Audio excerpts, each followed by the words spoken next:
Hello guys, मैं आज जिस कोरियन मूवी को एक्सप्लेन करने जा रही हूँ इसका नाम है बेबी एंड मी। मूवी के स्टार्ट में दिखाया जाता है 3 गैंगस्टर लड़कों को जो नूडल्स खाते हुए वहाँ पर आती गर्ल्स की फिगर को नोट कर रहे होते हैं, जैसे ये उनकी जॉब का पार्ट हो। तभी वहाँ पर एक फेटी गर्ल्स की एंट्री होती है और इनमें से एक लड़का भागते हुए इसके पास जाता है और इसके शोल्डर पर हाथ रख देता है। वो लड़की इसे देखकर काफी हैप्पी होती है। फिर वो बॉय इसके हाथ को पकड़ लेता है और इस लड़की से बोलता है, क्या आप मुझे एक फेवर दे सकती हैं? और यही हमारी मूवी का मेन लीड होता है। इसका नेम हान जुन सू है। वो लड़की तो इस पर पहले ही लट्टू हो चुकी होती है। वो बोलती है, मैं तुम्हारी क्या हेल्प कर सकती हूँ? हान जुन सू बोलता है, क्या आप मुझे ब्रेस्ट मिल्क दे सकती हैं? इस बात पर वो लड़की इसे 100 वोल्ट का थप्पड़ इसके मुंह पर ठोक देती है। वो इसे सुनाते हुए बोलती है, तुम्हारी हिम्मत कैसी हुई मुझसे ये बात करने की? तुम्हारी ये उम्र है ब्रेस्ट फीड करने की? वो इसे बहुत कुछ सुनाते हुए वहाँ से चली जाती है। तब हमें दिखाया जाता है कि हान जुन सू वो मिल्क अपने लिए नहीं बल्कि इस बेबी के लिए मांगता है जो इसके पास होता है। बच्चा इस टाइम इसे बहुत ज्यादा तंग करता है तो वो हाइपर हो जाता है। ये बेबी जो हान जुन सू के पास होता है ये आखिर में है कौन? ये स्टोरी जानने के लिए हमें थोड़ा सा पीछे जाना पड़ता है। कुछ दिन पहले की बात होती है। ये ऑलमोस्ट 7 डेज पहले की बात है जब जुन सू अपने फ्रेंड के साथ फाइट कर रहा होता है। इस बात का पता जब इसके फादर को चलता है तो वो हान जुन सू की इतनी पिटाई करते हैं जैसे कोई धोबी मैले कुचैले कपड़ों पर अपना सारा गुस्सा निकाल रहा कर ही देते कि तभी हान जुन सू की मॉम आकर इसके फादर के कान खींचते हुए बोलती है, तुम्हारा प्रॉब्लम क्या है? वो उस पर बहुत ज्यादा गुस्सा करती है। नेक्स्ट सीन में हमें फीमेल लीड दिखाई जाती है जो कि एक स्कूल के बाहर खड़ी होती है। ये वो स्कूल होता है जिसमें बेस्ट सेक्स और गुड मैनर्स की एजुकेशन दी जाती है। इसका नाम केम्ब्यूल है। तभी वहाँ पर जॉन सू अपने पूरे टशन के साथ एंट्री देता है। जब केम्ब्यूल की नजर जैसी ही इस पर पड़ती है तो इसे फर्स्ट साइड लव हो जाता है। जबकि जॉन सू इस पर चिल्लाते हुए बोलता है, क्या तुम मरना चाहती हो या तुम्हारी कोई और इच्छा है? क्योंकि केम्ब्यूल इसकी बाइक के आगे खड़ी होती है। केम्ब्यूल इसकी बातों की परवाह न करते हुए इसके पास जाती है और इसके हार्ट पर अपना हाथ रख देती है। जॉन सू इसके हाथ को झटक देता है तब वो इसके फेस पर अपना हाथ ले जाती है और इसे टच करते हुए बहुत ही कुछ फील करने लग जाती है। वो पूरी तरह से इस पर फिदा हो चुकी होती है। जबकि जॉन सू इस पर मुसलसल गुस्सा कर रहा होता है। तभी वो इसकी पिक्स अपने मोबाइल में सेव कर लेती है। फिर वो भागती हुई अपने घर जाती है और अपने पेरेंट्स को बोलती है, मैं भी स्कूल जाना चाहती हूँ। इस बात पर केम्ब्यूल के पेरेंट्स शॉक रह जाते हैं। तब इसके फादर बोलते हैं, दोबारा बोलो, तुम स्कूल जाना चाहती हो? सीन शिफ्ट होता है तो हम केम्ब्यूल को स्कूल में देखते हैं। केम्ब्यूल पूरी जानकारी से इसी क्लास में एडमिशन लेती है जिसमें जॉन सू होता है। वो जॉन सू को देखती है और फिर इसके पास जाकर बैठ जाती है और जॉन सू से बोलती है, हाय तुम तो वही हो, देखो तकदीर ने फिर से हमें मिला दिया। देखो ऐसे इंसिडेंट्स को किस्मत कहते हैं। इसका मतलब है मेरी गुड लक में था कि मैं दोबारा तुमसे मिलूं। टीचर के जाने के बाद जॉन सू केम्ब्यूल को सीट चेंज करने का बोलता है कि तुम यहाँ से चली जाओ। केम्ब्यूल तो उल्टा जॉन सू की बेइज्जती कर देती है। इस बात पर तो जॉन सू को ठंडे पसीने आ रहे होते हैं। थोड़ी देर बाद जॉन सू स्कूल की छत पर जाकर अपने फ्रेंड के साथ स्मोकिंग करने लगता है कि वहाँ पर भी केम्ब्यूल आ जाती है और वो इन्हीं स्मोक ना करने का भाषण देती है और इन्हीं स्मोकिंग के साइड इफेक्ट बताती है। जब वो इसकी बात नहीं मानते तो वो जॉन सू के फ्रेंड को एक ठोंकते हुए वहाँ से चली जाती है। तब जॉन सू का फ्रेंड बोलता है, ये एलियन कहाँ से आ गई? पहले स्कूल में टीचर्स की क्या कमी थी जो ये भाषण देने आ गई? नेक्स्ट मंजर में दिखाया जाता है जब जॉन सू नाइट को अपने दोस्तों के साथ गप्पे लगा रहा होता है। फिर जब वो घर जाता है तो देखता है कि इसके मॉम डैड घर पर नहीं होते और वो इसके लिए टेबल पर नोट रख जाते हैं कि हम तुम्हारे डेली की गलत हरकतों की वजह से तंग आ गए हैं, इसलिए ये हम घर छोड़कर जा रहे हैं और हमने तुम्हारा क्रेडिट कार्ड भी कुछ दिनों के लिए ब्लॉक कर दिया है, इसलिए आज से तुम्हें अच्छे से घर का ख्याल भी रखना होगा और जब तुम मुकम्मल सुधर जाओगे तभी हम घर वापस आएंगे। ये सब सुनकर तो जॉन सू का गुस्सा और बढ़ जाता है। तभी हमें दिखाया जाता है जॉन सू शॉपिंग मॉल में होता है और वो अपने सभी फ्रेंड्स को कॉल करके इन्हीं अपने घर पार्टी की दावत देता है कि आज इसका घर खाली है और वहाँ पर कोई भी नहीं है। वो खुलकर मौज मस्ती करेंगे और ड्रिंक उड़ाएंगे। तभी वो ड्रिंक उठा रहा होता है। जब वो इसे ट्रॉली में रखने लगता है तो इसमें ग्रोसरी की बजाय इसमें एक छोटा सा बेबी दिखता है। तो जॉन सू इस बेबी को देखकर कंप्लीट शॉक हो जाता है। यहाँ पर जॉन सू का शॉक होना बनता था क्योंकि इसकी ग्रोसरी की बजाय एक बेबी इसकी ट्रॉली में कैसे आया। तब जोनसू इस बेबी को कस्टमर ऑफिस में देने चला जाता है कि इसकी मदर और फादर कहाँ हैं, वो इस बच्चे को मेरी ट्रॉली में क्यों छोड़ गए। फिर वो इनसे बहस करने लग जाता है। तब इसे पता चलता है कि इस बच्चे का फादर कोई और नहीं वो खुद है। ये बात कहीं और से प्रूफ नहीं होती बल्कि इस बेबी के पॉकेट में नोट लिखा होता है कि इस बच्चे का बाप हान जोनसू है जो कि मिनसियोन हाई स्कूल में पढ़ता है। और इस नोट में इस बेबी की माँ लिखती है कि इस बच्चे को यानी हमारे बच्चे को पढ़ा लिखा कर बड़ा आदमी तुम ही बनाओ। नेक्स्ट सीन में जोनसू इसके फ्रेंड के साथ दिखाया जाता है जो जोनसू की बचपन की पिक्स को देखकर बोलते हैं, ओ माय गॉड ये बेबी तो बिल्कुल तुम्हारी तरह दिखता है। अब तो ये प्रूफ हो गया और तुम्हें अब किसी डीएनए की जरूरत भी नहीं रही क्योंकि ये पिक्स इस बात का खुला प्रूफ है। तभी वहाँ पर केम ब्यूल एंट्री देती है। तब जोनसू बोलता है, तुम्हें यहाँ किसने बुलाया है। तब जोनसू का फ्रेंड बोल उठता है, तुम आखिर चाहती क्या हो। जोनसू इस पर अपना गुस्सा निकालता है। वहीं पर बेबी रोने लग जाता है तो केम ब्यूल इसे उठाकर चुप कराने लगती है। फिर हमें दिखाया जाता है जोनसू बेड पर लेटे सोच रहा होता है कि आखिर इस बच्ची की माँ कौन है। तभी इसका फ्रेंड बोलता है, हमें क्या खबर, जिसके साथ रातें गुजारी होंगी वही होगी। इस बात पर जोनसू बोलता है, तुम्हें खुद याद है तुम कितनी लड़कियों के साथ सो चुके हो। दूसरी तरफ केम ब्यूल जब अपने घर जाती है तो अपनी मॉम से बोलती है, अगर मॉम आपका सन इन लॉ पहले से बाप हो तो माँ आप क्या करेंगी। इस पर केम ब्यूल को माँ बोलती है, मैं ये करूँगी। नेक्स्ट मॉर्निंग जोनसू पूरे स्टाइल से बैग पर बैठकर इस बेबी को साथ लिए अपनी गर्लफ्रेंड्स के पास जाता है और सभी से पूछता है कि तुम में से कौन है इस बच्चे की माँ यानी हमारे बच्चे की माँ। इस पर सबका रिएक्शन कुछ ऐसा होता है कि तुम ये क्या बोल रहे हो और वो फिर सब इसकी हौसला अफजाई थप्पड़ से करती हैं। तभी जोनसू सीधा हो जाता है और वो बेबी को लेकर घर चला आता है। फिर वो बेबी को फीडर पिलाने की कोशिश कर रहा होता है पर वो बेबी बहुत ज्यादा रो रहा होता है। वो किसी भी तरह जोनसू से नहीं संभलता तो वो केम ब्यूल को कॉल करता है तो वो आ जाती है और बेबी को शांत करा देती है। तो वहीं पर जोनसू को भी सुकून मिलता है और वो वहीं सोफे पर सो जाता है। दूसरी तरफ जोनसू की मॉम और डैड को दिखाया जाता है जो सोना में बड़े मजे में अपने दिन गुजार रहे होते हैं। पर जोनसू की मॉम को अपने बेटी की याद सता रही होती है कि इसने खाना खाया होगा या नहीं, पता नहीं वो कैसा सोया होगा। इसीलिए कहते हैं माँ का कोई नेमुल बदल नहीं होता। और दूसरी तरफ जोनसू को इस बेबी ने सही परेशान किया होता है। तभी वो इसके रोने की वजह से पूरी रात सो नहीं पाता। जब वो बहुत ज्यादा रोता है तभी जोनसू डिसाइड कर लेता है कि वो इस बच्चे को ढेर पर फेंक देगा। वो इसे फेंकने लगता है बट वहाँ पर सीसीटीवी कैमरे की वजह से ये नहीं कर पाता। ये बच्चा इसके गले की हड्डी बन जाता है। वो इसे ना तो फेंक सकता है और ना ही रख सकता था।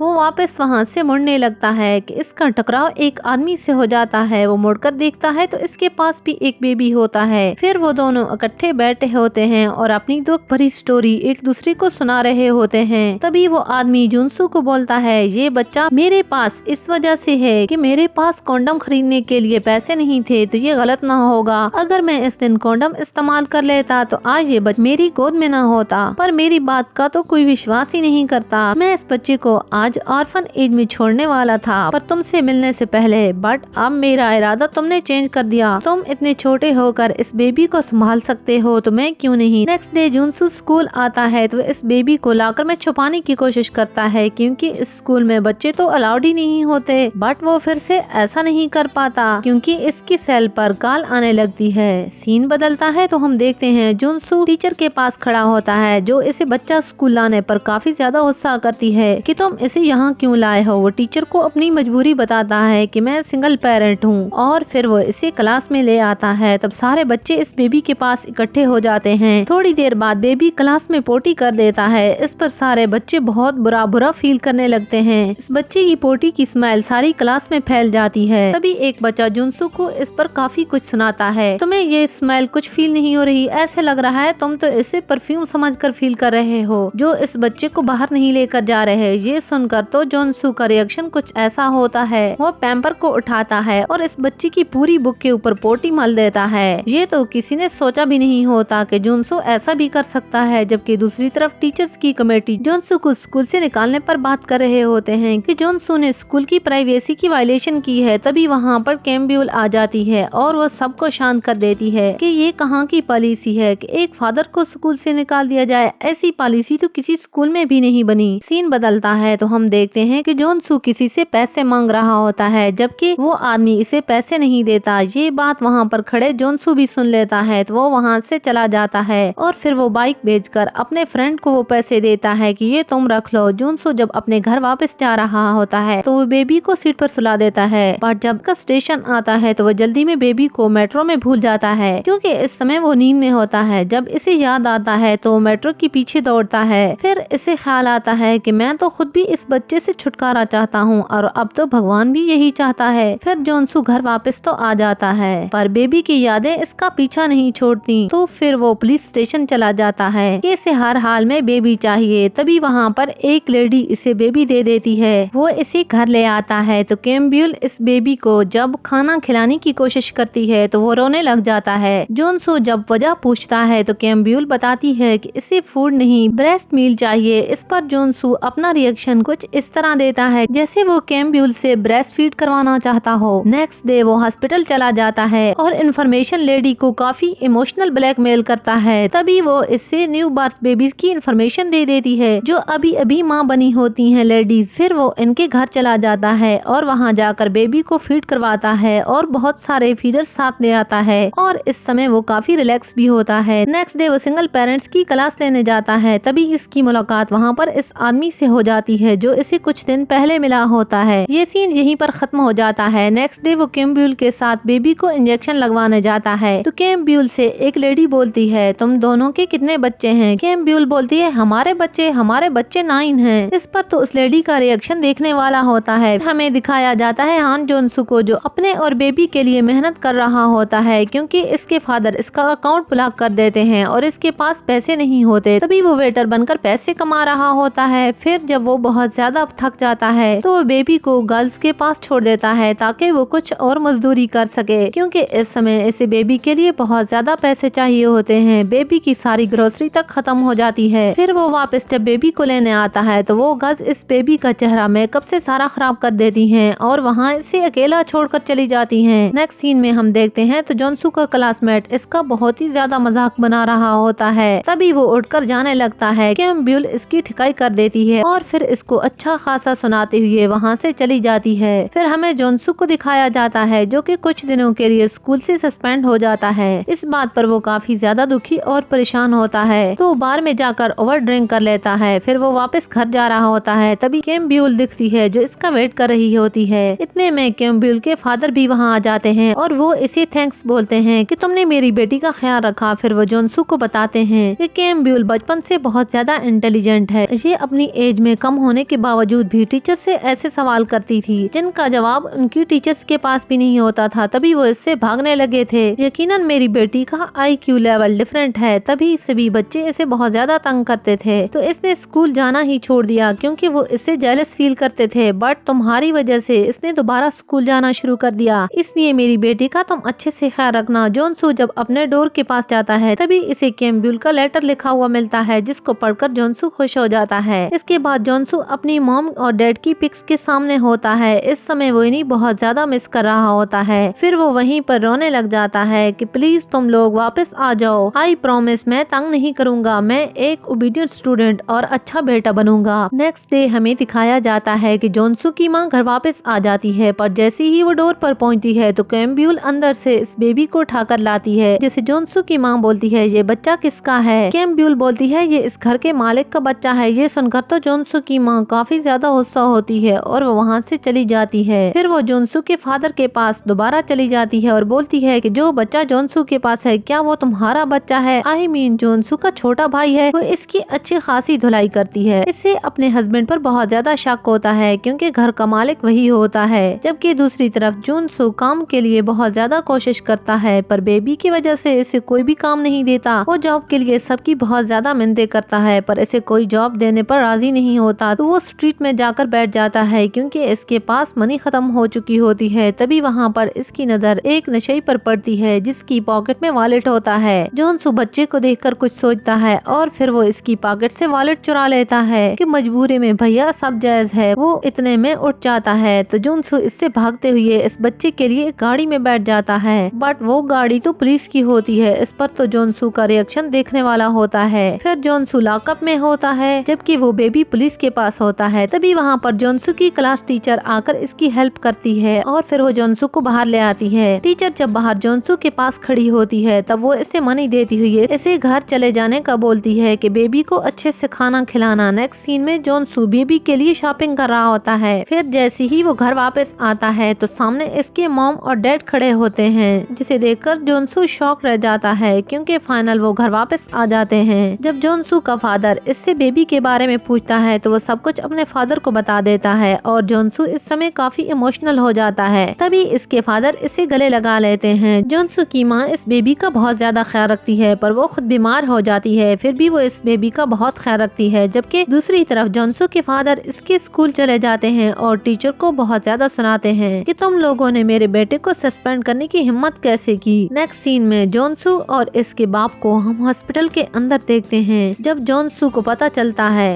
कि उसकी मॉम बीमार है तो वो बहुत ज्यादा अपनी मॉम को सुनाता है। वो बेबी का गुस्सा भी अपनी मॉम पर निकाल रहा होता है तो वहीं पर इसके फादर इसे एक जोर का चांटा ठोक देते हैं। नेक्स्ट सीन में जोनसू जब घर आता है और अपनी अलमारी खोलता है तो इसे मॉम की डायरी मिलती है, जिसे वो पढ़कर बहुत ज्यादा इमोशनल हो जाता है क्योंकि इसे इस बात का पता अभी चलता है कि इसकी मॉम भी इससे बहुत ज्यादा प्यार करती है। तो वो वहीं पर रोने लग जाता है कि इसने बिला वजह मॉम को डांटा था। फिर वो अपनी मॉम के पास चला जाता है और इससे माफी मांगता है कि इससे गलती हो गई। इसकी मॉम इसे माफ कर देती है। फिर वो फ्रेश एयर में बैठा होता है कि इसका दोस्त इसे मिलने आता है। फिर हमें फ्लैशबैक में जाना पड़ता है तो हमें पता चलता है कि इस बच्चे का बाप कोई और नहीं, यही लड़का यानी जोनसू का फ्रेंड होता है। जोनसू को जब वो सब कुछ साफ बताता है तो इस पर बहुत ज्यादा गुस्सा करता है कि तुमने मेरे जज्बात से खेला और मुझे धोखा दिया। तभी वो इससे बोलता है कि मैं नहीं चाहता मेरा बेटा मुझ जैसा बने, मैं चाहता हूँ वो किसी अच्छे घर में पले बढ़े और पढ़ लिख कर बड़ा आदमी बने, जबकि मेरे पास तो खाने के लिए और ना ही अपनी बीमार माँ के इलाज के लिए पैसे हैं। फिर हमें दिखाया जाता है जोनसू बेबी को बहुत ज्यादा मिस कर रहा होता है क्योंकि वो बेबी अपने रियल फादर के पास होता है। मॉर्निंग होती है, जोनसू स्कूल जाता है तो वो कैम्ब्यूल को देखकर इससे अच्छे से बात करता है। तब कैम्ब्यूल भी काफी खुश होती है, वो तो यही चाहती थी कि वो इसे लाइक करे। फिर वो दोनों इसी नाइट को जब मिलते हैं तो कैम्ब्यूल इसे बेबी को मिलने को बोलती है क्योंकि वो जोनसू को सैड नहीं देखना चाहती, इसलिए वो बोलती है कि तुम बेबी से एक बार मिल लो। पर जोनसू के माइंड में तो कुछ और चल रहा होता है। तभी वो इस पर अपना गुस्सा निकालता है। इस समय वो ये सब नहीं सुनना चाहता था, वो इस बेबी की वजह से पहले ही बहुत ज्यादा मुश्किलों में पड़ चुका था। नेक्स्ट डे कैम्ब्यूल और इसका फ्रेंड बताते हैं कि वो बेबी किसी और कपल ने अडॉप्ट कर लिया है और वो यहाँ से जा रहा है क्योंकि फॉरेन कपल ने इसे अडॉप्ट किया है। जबकि दूसरी तरफ इस बच्चे का रियल बाप इससे बोल रहा होता है कि मैं नहीं चाहता कि तुम हमारे पास से जाओ, मेरी ख्वाहिश है कि तुम हमारे पास रहो, बट मेरे पास तो खाने के लिए भी कुछ नहीं है और ना ही तुम्हें देने के लिए। जोनसू बाहर खड़ा ये सब सुन रहा होता है तो वो बहुत ज्यादा इमोशनल हो जाता है। नेक्स्ट सीन में सब लोग इस बेबी को छोड़ने एयरपोर्ट पर जाते हैं और इस लम्हे वो बहुत ज्यादा इमोशनल हो जाते हैं। जबकि जोनसू बेबी को मिलने के लिए बाइक पर ओवर स्पीड का इस्तेमाल करके आ रहा होता है। फिर वो एयरपोर्ट पर पहुंच जाता है बेबी से मिलने के लिए। वो इससे मिलने के लिए बहुत ज्यादा भाग दौड़ भी करता है पर लेट हो चुका होता है और ये सीन यहीं पे एंड हो जाता है। आफ्टर 1 वीक के बाद सभी फ्रेंड इस बेबी के पास होते हैं और इस लम्हे वो इनके पास होता है और वो लोग बहुत ज्यादा हैप्पी होते हैं। जोनसू बहुत ज्यादा कोशिश करके बेबी को फॉरेन जाने से रोक देता है। तभी कैम्ब्यूल इन फ्रेंड्स को वहाँ से चले जाने को बोलती है। जब वो चले जाते हैं तो वो जोनसू को जोर जोर से किस करती है और फिर वहाँ से भाग जाती है। जोनसू भी कैम्ब्यूल की इस हरकत पर खुश होता है। तभी फ्लैशबैक होता है और हमें पता चलता है कि जोनसू को भी इसकी मॉम ने इसके फादर के घर के बाहर छोड़ दिया था क्योंकि इस टाइम वो स्कूल स्टूडेंट थी और जोनसू की परवरिश इसके फादर ने की थी। और ये मूवी यहीं पे एंड हो जाती है। तो गाइस कैसी लगी आज की एक्सप्लेनेशन? Thanks for watching. मिलते हैं नेक्स्ट एपिसोड में, तब तक के लिए बाय बाय। अगर मूवी अच्छी लगी तो वीडियो को लाइक शेयर और चैनल को सब्सक्राइब कर देना।